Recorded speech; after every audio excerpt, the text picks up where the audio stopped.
Sign the sale papers, and demanded. This house pays our retirement. I slid my deed across. Irrevocable trust 2020 $3.4 million. The lawyer froze. This is protected property. Your parents have no authority. Mom's hand shook. Within 24 hours they weren't talking about retirement. But let me start at the beginning. Because the moment my mother tried to sell my house wasn't random.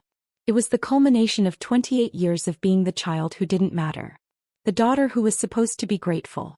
The one who owed them everything and would never be able to pay it back. My name is Rebecca Morgan. I'm 32 years old.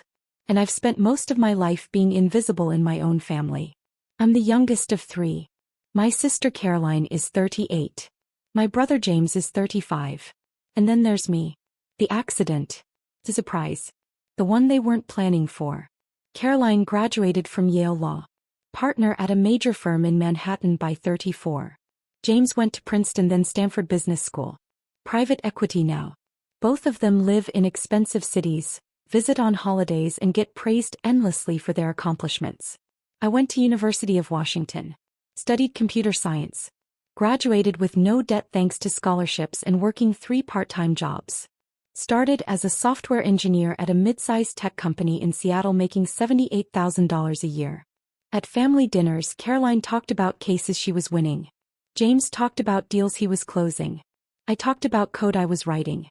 That's nice, dear, Mom would say, already turning back to Caroline. The house I grew up in was a 4-bedroom Craftsman in Queen Anne, Seattle. My parents bought it in 1989 for $385,000. By 2015 it was worth $2.1 million. They'd refinanced it 3 times. The mortgage was $3,800 a month. In 2016 when I was 24 they sat me down. Rebecca, we need to talk about the house, Dad said. Okay. We're getting older. The mortgage is expensive. We're thinking about our retirement. That makes sense. Mom leaned forward. We're going to sell. Downsize. Use the equity for retirement. Where will you move? We're looking at condos. Maybe in Fremont. Somewhere smaller. I nodded. Sounds good. The thing is, Dad continued, we'd like to sell sooner rather than later. Within the year. Okay. Which means you'll need to find your own place. I was living in the basement at the time. Paying $600 a month. It was cheap. Convenient. I'd been saving aggressively, putting away $2,000 a month toward a down payment on my own place. How soon? I asked. 6 months. Maybe 8. I can do that. Mom smiled. We knew you'd understand. Caroline and James both moved out years ago. It's time for you to build your own life. What she didn't say. Caroline and James had moved out to Yale and Princeton. I was 24 working full-time and still living at home because it was financially smart. But I didn't argue. I just started looking for apartments. 2 months later I found a place. 1 bedroom in Capitol Hill. $1,800 a month. Not ideal but doable. I told my parents at Sunday dinner. That's wonderful. Mom said. When do you move? End of the month. Perfect timing. We just accepted an offer on the house. I paused. Already? I thought you said 6 to 8 months. The market is hot. We got an offer we couldn't refuse. $2.3 million. But I don't move out for 3 more weeks. That's fine. The closing is in 60 days. You'll be gone by then. I moved out on schedule. Into my Capitol Hill apartment. Started my life as an actual independent adult. 3 months later I drove by my childhood home. There was a sale pending sign in the yard. 6 months later I drove by again. The sign was gone. My parents were still living there. Called Mom. I thought you sold the house. The deal fell through. Inspection issues. They wanted us to fix too many things. So you're not moving? We're relisting. Don't worry about it, Rebecca. A year passed. Then my parents were still in the house. At family dinners they never mentioned selling. Never mentioned downsizing. They kicked me out for a sale that never happened. I never brought it up. I just watched. And I planned. In 2018 I was 26 years old. I'd been promoted twice. I was making $142,000 as a senior software engineer. I'd saved $85,000. Then my company got acquired. Amazon bought us for $890 million. My equity package, $1.4 million after taxes. I didn't tell anyone. Not my parents. Not my siblings. Not my friends. I took that money and I invested it. Index funds. Real estate investment trust. A diversified portfolio managed by an advisor who didn't know my family. By 2020, my investments had grown to $2.1 million. That same year, COVID hit. The real estate market went insane. People were fleeing cities, then returning. Prices were volatile. In June 2020, my parents called a family Zoom meeting. "We have an announcement," Dad said. Caroline and James were on the call. I was in my apartment, coffee in hand. "We've decided to sell the house," Mom said. "For real this time." "Okay," Caroline said. "How much are you asking?" "We're hoping for $2.8 million. The market is crazy right now." James nodded. "That's great.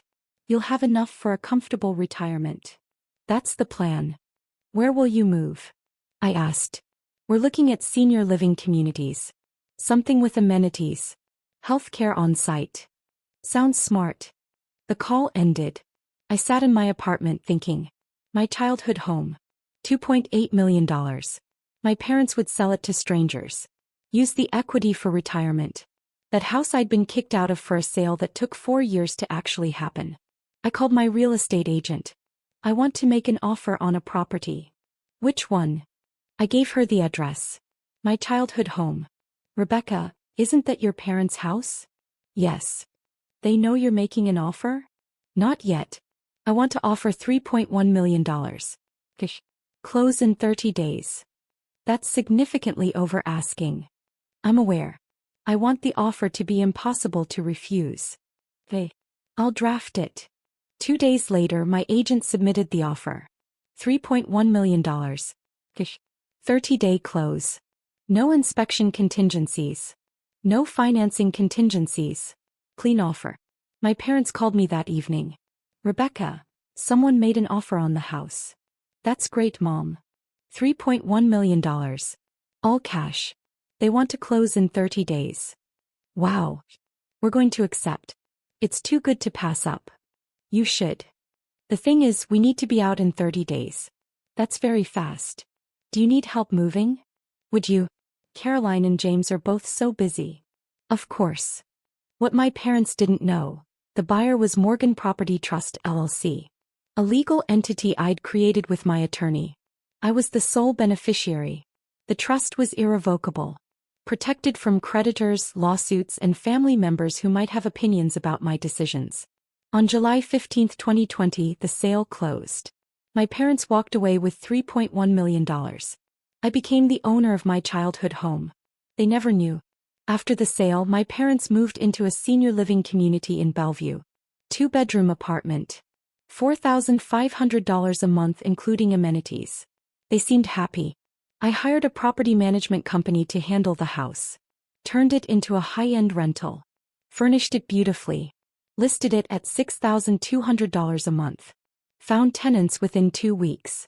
A tech executive and his family relocating from California. 3-year lease. My parents thought I was still renting my 1-bedroom in Capitol Hill. They had no idea I owned a $3.1 million property that was generating $74,400 in annual rental income. At family dinners, now at their senior living community, Mom would talk about how smart they'd been to sell when they did. "The market is even crazier now," she'd say. "That house is probably worth $3.5 million. Actually, it had been appraised at $3.8 million in 2022. But I didn't correct her. "You were smart to sell," Caroline would agree. "We were. Now we have financial security. No more worrying about mortgages and maintenance." I'd smile and nod. Sip my wine. Say nothing. In 2022 things changed. Dad's health declined. He needed more care. The senior living community couldn't provide the level of medical support he required. They moved him to a nursing facility. $12,000 a month. Insurance covered some of it. But not enough. Mom stayed in the senior living apartment. $4,500 a month. Total monthly expenses for their housing and care. $16,500. Their retirement savings had been invested. But the market dropped in 2022. Their portfolio took a hit. They were withdrawing more than they should have been to cover expenses. At Thanksgiving 2022, Mom pulled me aside. "Rebecca, we need to talk." "What's wrong?" "Money is tight. Your father's care is expensive. More than we planned for." "I'm sorry. That's stressful." "Caroline and James have been helping. Sending money monthly. To help cover costs." "That's good of them. We were wondering if you could contribute too." "How much?" "Maybe $1,000 a month? We know you don't make as much as your siblings, but every bit helps." I did the math in my head. I was making $240,000 a year now as a principal engineer. My rental property was generating $74,400 annually. My investment portfolio was worth $4.2 million. "I can do that," I said. "Really? Rebecca, thank you. You're such a good daughter." I started sending $1,000 a month. Direct deposit into their account. What they didn't know.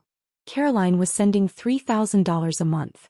James was sending $2,500 a month. My contribution was the smallest. Because I was already supporting them in a way they couldn't see. The house they'd sold, the one funding their retirement, I'd bought it. I owned it. The sale proceeds they were living on came from me. But they didn't know that.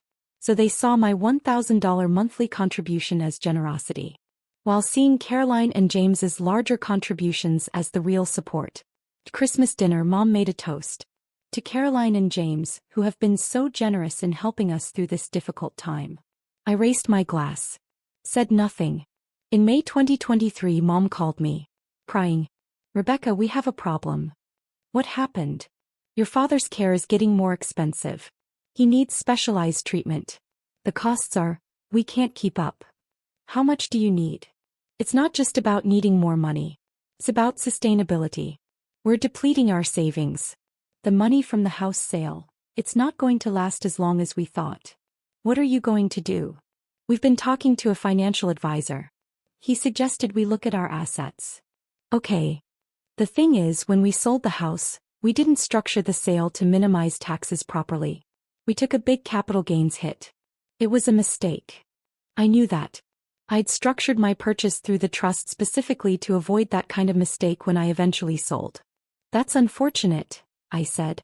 "Our advisor said we should have kept the house. Put it in a trust. Used it as a revenue-generating asset while protecting it from taxes and creditors. That would have been smart. But we sold it. And now that money is just sitting in investments that are losing value." I waited. "Rebecca, we're thinking about buying another property. A rental. Something that can generate income." "With what money?" "We still have about $1.8 million in savings. We could buy a smaller property. Rent it out. Use the income to offset your father's care costs." "That could work. We've been looking at properties. There's a townhouse in Ballard. $1.2 million.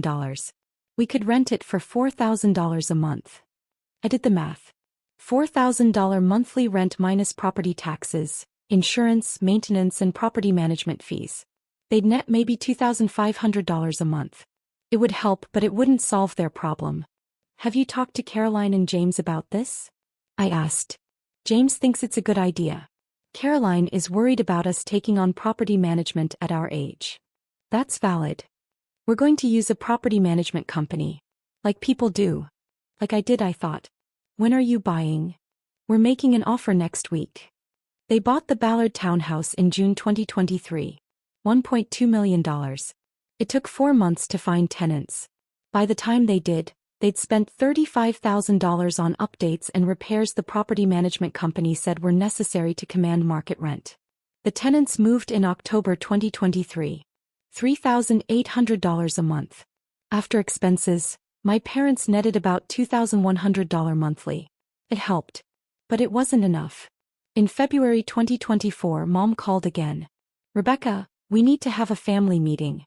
All of us." "About what?" "Your father's health. Our finances. The future." "Hey. When?" "This weekend. Can you come to our apartment?" "I'll be there." Saturday morning I drove to Bellevue. Caroline flew in from New York. James drove up from Portland where he'd moved for a new opportunity. We sat in Mom's living room. Dad was at the nursing facility. This meeting was about him, but without him. Mom looked tired. Older than her 68 years. Thank you all for coming, she started. I need to be honest with you about our financial situation. She laid it out. Dad's care was now costing $14,500 a month. Her apartment was $4,500. Total monthly expenses, $19,000. Their income, Social Security $3,800, investment withdrawals $6,000, and rental property income $2,100. Total, $11,900 monthly. Shortfall, $7,100 per month. Caroline and James have been contributing $5,500 combined. Rebecca contributes $1,000. That gets us to $18,400. We're still short $600 monthly, which comes from savings. How much is left in savings? James asked. $580,000. At our current burn rate, that's about 6.5 years. Your father's doctors say he could live another 10 years. The math was clear. They were going to run out of money. What are the options? Caroline asked. We need to increase income or decrease expenses. Dad's care is non-negotiable, James said. Agreed. Which means we need to look at other options.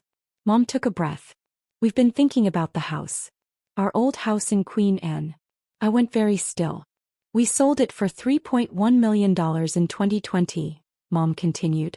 It's probably worth $3.8 million now.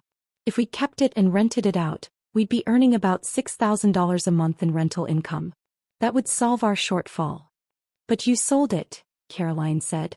I know. But we've been thinking. What if we could buy it back? James leaned forward. Who owns it now? A trust. Morgan Property Trust. We've been trying to find out who's behind it, but it's a legal entity. Very private. Have you reached out to them?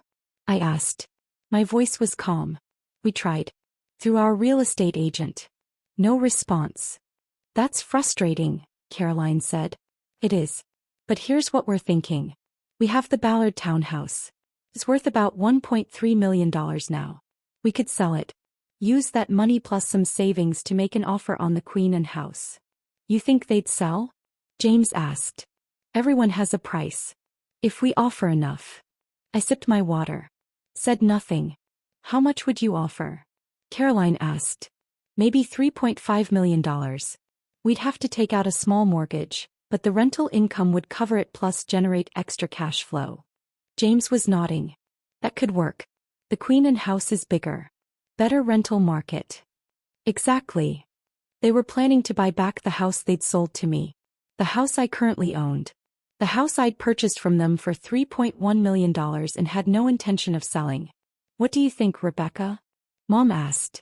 I think you should do what's best for your finances. Would you be willing to contribute more monthly if we do this? Once the rental income starts, we wouldn't need as much from you kids. I'd consider it. The meeting ended with a plan. My parents would sell the Ballard townhouse. Use the proceeds to make an offer on the Queen Anne house. Try to solve their financial crisis by buying back the property they'd sold to me 4 years ago. I drove home in silence. That night I called my attorney David Brennan.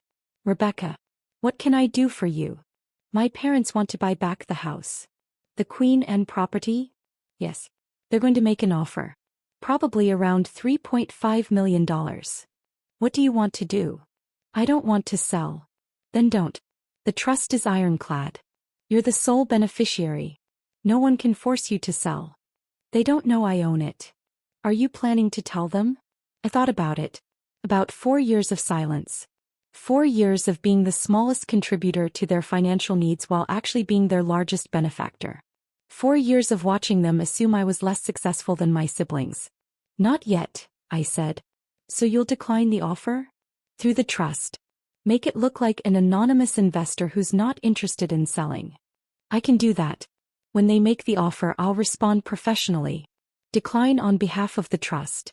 Clean and simple. Thank you. Rebecca, can I ask why you're not telling them? Because I want to see what they do next. 2 weeks later, my parents listed the Ballard townhouse for $1.35 million. It sold in 9 days for $1.32 million. They submitted an offer on the Queen and House through their agent. $3.5 million. All cash from the Ballard sale plus $2.18 million from their remaining savings. David responded on behalf of Morgan Property Trust. Thank you for your offer. The property is not currently for sale. The trust has long-term plans for this asset and is not considering offers at this time. My parents were devastated. They won't even negotiate, Mom told me over the phone. Just a flat no. I'm sorry. We put all our plans into this. Now we're back to square one. What will you do? I don't know. We have $1.32 million from the Ballard sale. We need to invest it somewhere that generates income. Maybe talk to a financial advisor? We are. But Rebecca, we're running out of options. Over the next 3 months, my parents spiraled. They bought another rental property. A condo in Renton. $625,000. Rented it for $2,400 a month. After expenses, they netted $1,200 monthly. They increased their investment withdrawals. Tried to make up the shortfall. Their savings dwindled. $580,000 became $450,000. Then $380,000. By August 2024, Mom called another family meeting. We need to make a difficult decision, she said. We were back in her apartment. Caroline, James, me. Dad was still in the nursing facility, his condition stable but requiring constant care. We can't sustain the current situation, Mom continued. We're depleting savings too fast. What are you proposing? Caroline asked. We need to increase contributions from you three. Significantly. How much? James asked. We need another $4,000 per month total. Split between the three of you. Caroline and James exchanged glances. That's $1,333 each, James said. Actually, Mom said quietly, we were hoping Caroline and James could each contribute $1,500. And Rebecca could contribute $1,000. Why less for Rebecca? Caroline asked. She makes less than you two. We don't want to burden her unfairly. I sat there, silent. The daughter who made less. Who needed to be protected from financial burden. While owning a $3.8 million property they'd once lived in. I can do $1,500, Caroline said. Same, James agreed. Rebecca. Mom looked at me. I'll do $1,000. Thank you, all of you. This means everything. New monthly contributions. Caroline $4,500 total. James $4,000. Me $2,000. Their shortfall was covered. For now. In November 2024, I received an email from my property management company. Rebecca, the tenants in the Queen and property gave notice. They're relocating to Austin for work. Lease ends January 31, 2025. I called them. Any interest in renewing? None. It's a job relocation. Definite move. Hey. Start marketing for new tenants. Will do. Just so you know, the market is strong. We could probably get $7,200 now instead of $6,200. Let's list at $7,000. I'd rather rent it quickly. Perfect. The property went on the market. Photos were posted online. Address visible. 3 days later, Mom called me. Rebecca, you're not going to believe this. What? Our old house is for rent. I saw the listing online. Really? $7,000 a month. Can you imagine? If we still owned it. That's a lot of money. It is. We'd have enough income to cover your father's care and then some. She paused. I have an idea. What? What if we rented it? Mom, you live in Bellevue. I know. But what if we rented it and then immediately subleased it? We could rent it for $7,000 and sublease it for $7,500. Make $500 a month in arbitrage. I don't think landlords allow subleasing. We could ask. Or, better idea. What if we told the landlord we wanted to rent it long-term, then approached them about buying it? You already tried that. But that was an anonymous offer. For tenants, we have a relationship. We could negotiate from inside. This was getting absurd. Mom, I don't think that's a good idea. Why not? Because it's dishonest. And risky. And probably against the lease terms. Rebecca, we're desperate. Your father needs care we can barely afford. This house, our house, could solve everything. It's not your house anymore. But it should be. We never should have sold it. It was a mistake. You can't undo the past. Maybe we can. Maybe if we rent it, we can convince the owner to sell. Mom, I'm going to apply. As a tenant. Just see what happens. She did. Morgan Property Trust received a rental application from Ellen Morgan, my mother, applying to rent the house she'd sold 4 years ago. The house I owned. My property manager called me. Rebecca, this is unusual. I know. What do you want me to do? Deny the application. On what grounds? Insufficient income. She only has Social Security and investment withdrawals.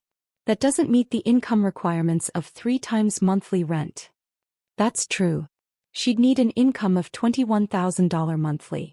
She only shows about $9,800. Deny it.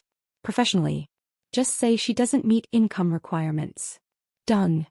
Mom called me that evening, crying. They rejected my application. I'm sorry. They said insufficient income. But Rebecca, I was going to pay the full year up front. $84,000. I have that.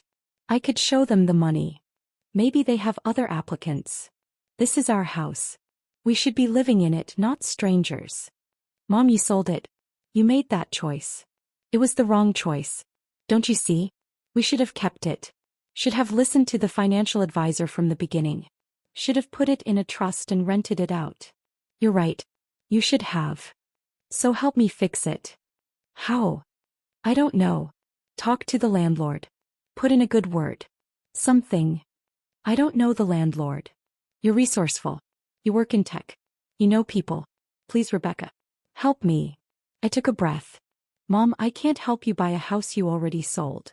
Why not? Because some decisions can't be undone. She hung up on me. Christmas 2024 was tense. We gathered at Mom's apartment. Dad was there in a wheelchair, mostly nonverbal but aware. Caroline and James were cheerful, talking about their work, their lives, their success. I was quiet. After dinner, Mom pulled me aside. Rebecca, I need to talk to you about something. Okay. She led me to her bedroom. Closed the door. On her bed were documents. Legal papers. What are these? I asked. I've been working with an attorney. Looking at options. For what? For the house. I went cold. Mom. Let me finish. When we sold the house to Morgan Property Trust in 2020, we sold it. Clean sale. But we've been looking at the deed records.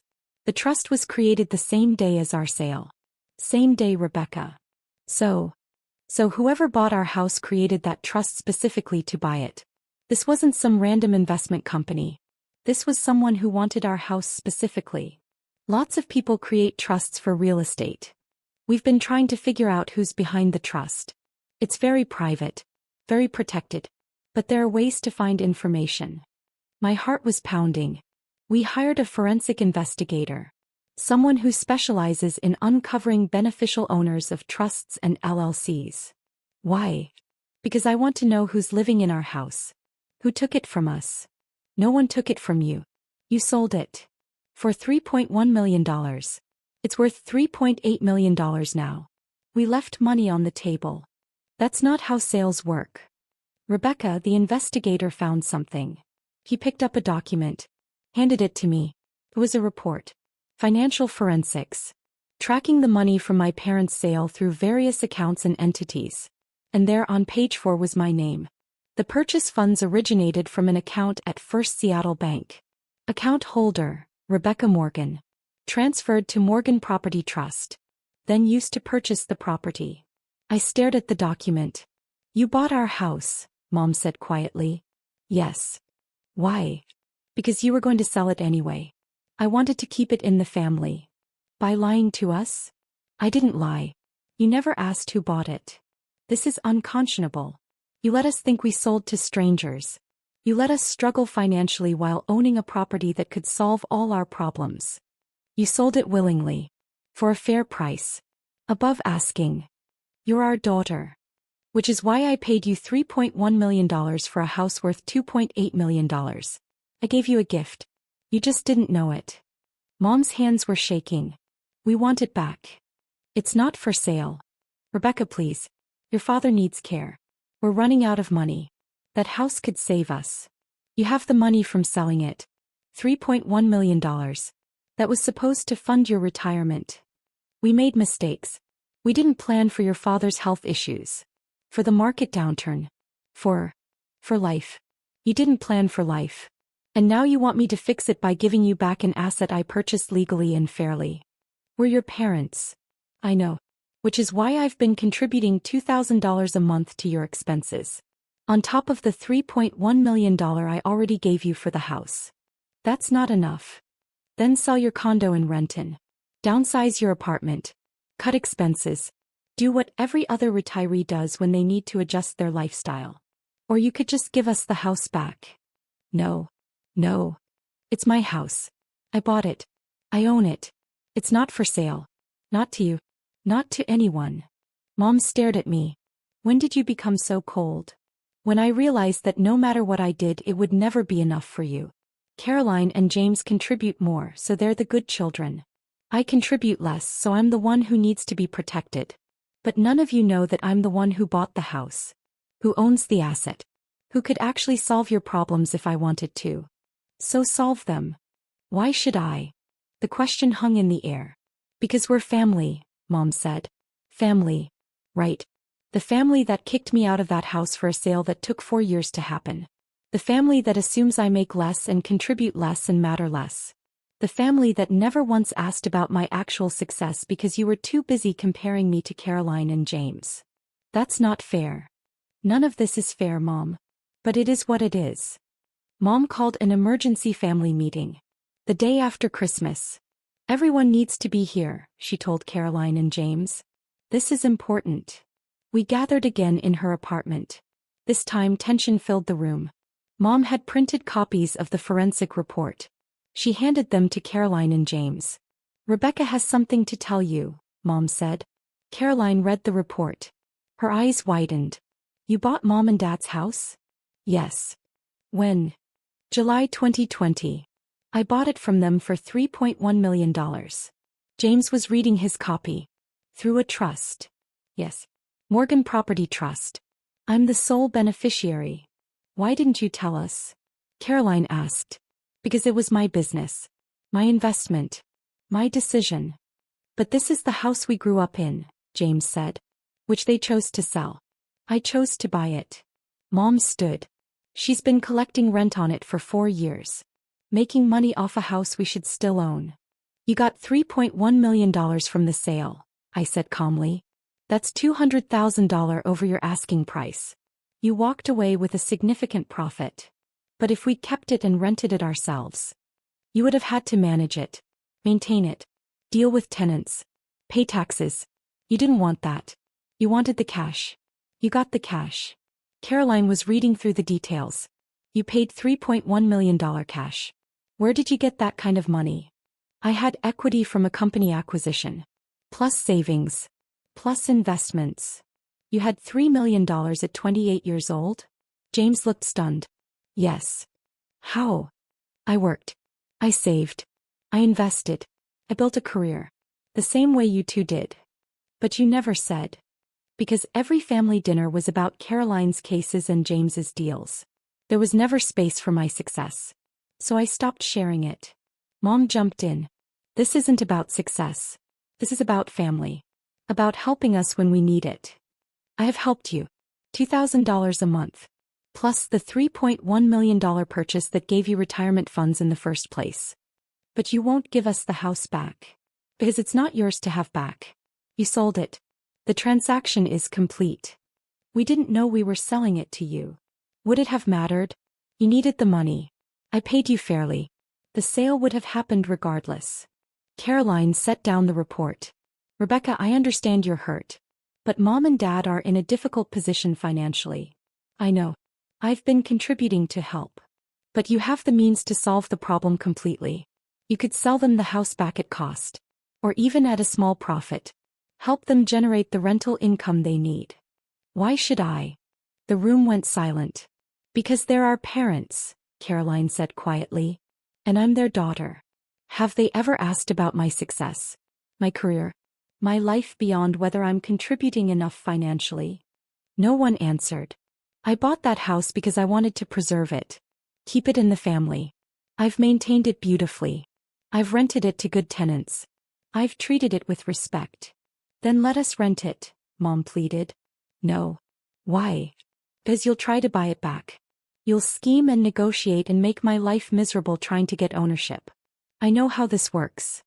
That's not true. You hired a forensic investigator to find out who owned it. You applied to rent it with plans to sublease it. You've been treating this like a game to win instead of a closed transaction. James leaned forward. What do you want, Rebecca? I want to be left alone. I want to own my property in peace. I want to stop being treated like the family member who doesn't matter unless you need something from me. That's not how we treat you, Mom said. I laughed. Couldn't help it. Really? When's the last time you asked about my work? My life? Anything beyond my monthly contribution? Silence. That's what I thought. Mom pulled out another document. Fine. You want to be treated differently? Here. She slid papers across the table. A purchase agreement. We're offering $3.4 million for the house. That's the current appraised value. We'll pay you in full. You'll make $300,000 profit on a 4-year investment. Plus whatever rent you've collected. I've collected $298,200 in rent over 4 years. Minus $87,000 in property taxes, insurance and maintenance. Net rental income, $211,200. They stared at me. So total profit if I sold today, $511,200. That's a 16.5% return over 4 years. Exactly. You've done well. Now sell it back to us and everyone wins. Except I don't want to sell. Why? You just said you've made a good profit. Because it's not about profit. It's about principle. What principle? The principle that you don't get to kick me out of my childhood home, sell it because you wanted the cash, then demand I give it back when your financial planning doesn't work out. Mom's face went red. We didn't kick you out. We needed to downsize. You told me you were selling. Then you didn't sell for 4 years. By then I'd already moved out and established my own life. The sale wasn't about downsizing. It was about cashing in. That's not fair. Life isn't fair, Mom. You taught me that every time you compared me to Caroline and James. Caroline stood. Rebecca, this is getting out of hand. Is it? Or is it finally honest? What do you want? James asked again. I looked at my family. My mother who'd hired an investigator. My siblings who contributed more money than me because they assumed I had less. I want you to sign something, I said. What? I pulled out a document I'd had David draft. Just in case. It's a family agreement. It states that Morgan Property Trust's ownership of the Queen and property is acknowledged and accepted by all family members. That no further attempts will be made to purchase, rent, or claim the property. That my ownership is respected and final. You want us to sign away our rights to our own house? Mom was incredulous. It's not your house. It hasn't been your house since July 15, 2020. This just formalizes that reality. And if we don't sign? Then I stop contributing financially. No more $2,000 a month. You figure out Dad's care on your own. You can't do that. I can. And I will. You have a choice.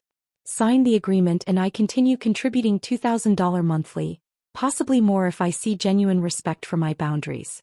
Or refuse to sign and you get nothing from me. Caroline grabbed the agreement. Read through it. This is actually reasonable. It just says we acknowledge Rebecca's ownership and won't pursue the property. I won't sign, Mom said. Then I won't contribute, I replied. Rebecca, James started. I'm done being the family member who doesn't matter until you need money. Done being dismissed. Done being underestimated. Sign the agreement or don't. But make a choice. They signed. Mom did it last, her hand shaking with rage. But she signed. There, she said. Happy. Not particularly. But clear. You've destroyed this family, she said. I've set boundaries. If that destroys us, We weren't much of a family to begin with. I gathered the signed agreements. Handed copies to everyone. I'll continue contributing $2,000 monthly, I said. If Dad's care needs increase, talk to me. I'll consider increasing my contribution. But the house is off the table. Permanently. Fine, Mom said coldly. I left the apartment. Drove back to Seattle. To my actual residence. A 3-bedroom penthouse in Madison Park worth $2.7 million that my family still didn't know I owned. It's now June 2025. 6 months since the confrontation. I still contribute $2,000 monthly. Mom and I speak politely but distantly. Caroline and James are confused but accepting. The Queen and house has new tenants. A family from Google. 3-year lease. $7,500 a month. My parents sold the Renton condo. Invested the proceeds in dividend-paying stocks. It helped, but they're still financially stressed. Last week Mom called. Rebecca, I need to apologize. For what? For how I treated you. For years. You were right. I compared you to your siblings constantly. Made you feel less than. And when you turned out to be more successful than I realized, I felt embarrassed. Okay. I'm sorry. Truly. Thank you. The house. I understand now why you bought it. Why you kept it. It wasn't about hurting us. It was about preserving something that mattered to you. It was. Can we start over? Try to have a real relationship. Maybe. It'll take time. I have time. Your father's condition is stable. We're managing. And I want to know my daughter. The real you. Not the version I invented in my head.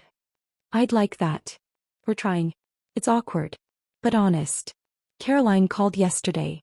You know, I'm impressed. With what you've built. How you handled everything. Thanks. I'm sorry we didn't see you clearly. You saw what I showed you. Still. We should have looked harder. James sent me an email. Asked if I'd be willing to consult on some of his real estate investments. Paid consulting. Professional relationship. I said yes. The house sits in Queen Anne. Beautiful. Maintained. Generating income. My childhood home. My investment property. My proof that silence can be strategic. I didn't need them to see me clearly to build my success. But it's nice finally to be seen. The sale papers Mom wanted me to sign that day, the ones where she tried to sell my property without my consent, are framed in my office now. A reminder. Not of conflict. But of clarity. The moment I stopped being invisible in my own family. The moment I showed them the deed. And everything changed.